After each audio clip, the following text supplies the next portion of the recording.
တင်ဝင်သမီးလေးကြာတာနော်ဟုတ်ပါပြီကိုအတွေးထဲမှာဆိုတချင်းလေးကိုတီးဆိုသွားတယ်တချင်းနဲ့ပတ်သက်ပြီးတော့မှဒိုင်ရှီကနေကွန်မန့်လေးမေးကြည့်မယ်နော်ဆရာမြေမိုးအောင်ကပြောပြပေးပါရှင်ဒီတချင်းသမီးဆိုတာအမှားယွင်းလေးနှစ်ခုရှိတယ်လို့ထင်ပါတယ်ပထမတစ်ခုကတော့ဒီတချင်းမှာစီမျောတက်ဝင်မှုလေးအစောပိုင်းလေးကသမီးကနည်းနည်းလေးပျော်နေတယ်လို့ပဲတချင်းထဲမှာနည်းနည်းအသက်မပါတယ်လို့ဖြစ်နေတာပေါ့နော်အဲ့ဒါလေးတစ်ခုဒါလည်းဒုတိယပြောမဲ့အချက်မှာသွားမှုတည်တယ်လို့ထင်ပါတယ်ဒုတိယအချက်ကတချင်းကအနှေးတချင်းအဆွေးတချင်းလေးဆိုတဲ့အခါကျတော့ဒီတချင်းမျိုးပုံစံမျိုးကိုကပို့ပြီးတော့ငြိမ်အောင်ဆိုရင်းနဲ့နည်းနည်းငြိမ်တာလွန်သွားတယ်လို့ဆရာယူဆပါတယ်အဲ့တော့တချင်းကဘလောက်ပဲအလွမ်းဆွေးဖြစ်ပါစေတချင်းကိုအသက်ပါအောင်ဆိုဖို့တော့လည်းလိုပါတယ်အဲ့တော့အသက်ပါတဲ့ဓာတ်ကလေးတစ်ခုကတော့သမီးဓမ္မချိုရင်းကျက်လေးနည်းနည်းရှိပါတယ်ဒါလည်းဆရာတို့ဒိုင်နေရွေးချယ်ပေးတဲ့တချင်းတွေကြောင့်လည်းမူတည်ပါတယ်ဘာဖြစ်လို့လဲဆိုတော့ဆရာတို့ကလည်းသမီးတို့ကို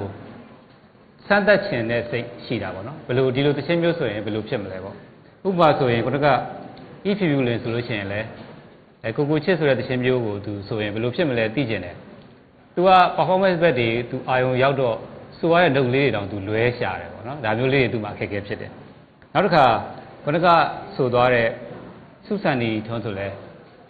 ဒါဟာချစ်လားသူ့ကိုရေးပေးတာငကိုတော့ကသူကတချင်းတွေမှာ performance များတဲ့တချင်းတွေအရန်ဆိုတယ်လေဆိုတော့အဆိုသိတာအဆိုပညာပေါ်လွင်တဲ့တချင်းမျိုးတိတ်သူမဆိုပါသေးဘူးဒါကြောင့်ဒီလိုတချင်းမျိုးဆိုရင်သူဘယ်လိုဆိုမလဲဆိုတာသိကျင်စိတ်နဲ့လည်းရွေးပေးပြတာပေါ့နောက်တစ်ခါသမီးကကြတော့ခုနကအရင်တုန်းကအယောက်20ကနေ10ယောက်ရွေးတဲ့အခါတော့တချင်းအဲ့ဒီလိုတချင်းမှာအမြင့်တန်နေဆိုတဲ့နေရာမှာကီးချင်းတဲ့နေရာလေးတွေမှာနည်းနည်းရိုင်တတ်တယ်မှားတတ်တယ်ဒါမျိုးလေးက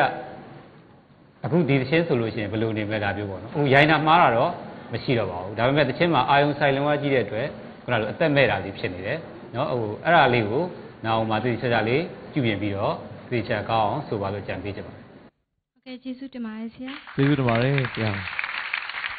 ပြန်ကြပါလိမ့်ဒီမှာကြည့်လိုက်အောင်နော်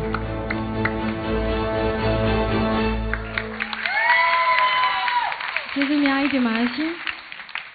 ပါလိတီးဆိုဖြောပြနေတော့မှဘယ်လိုခံစားလဲညီမ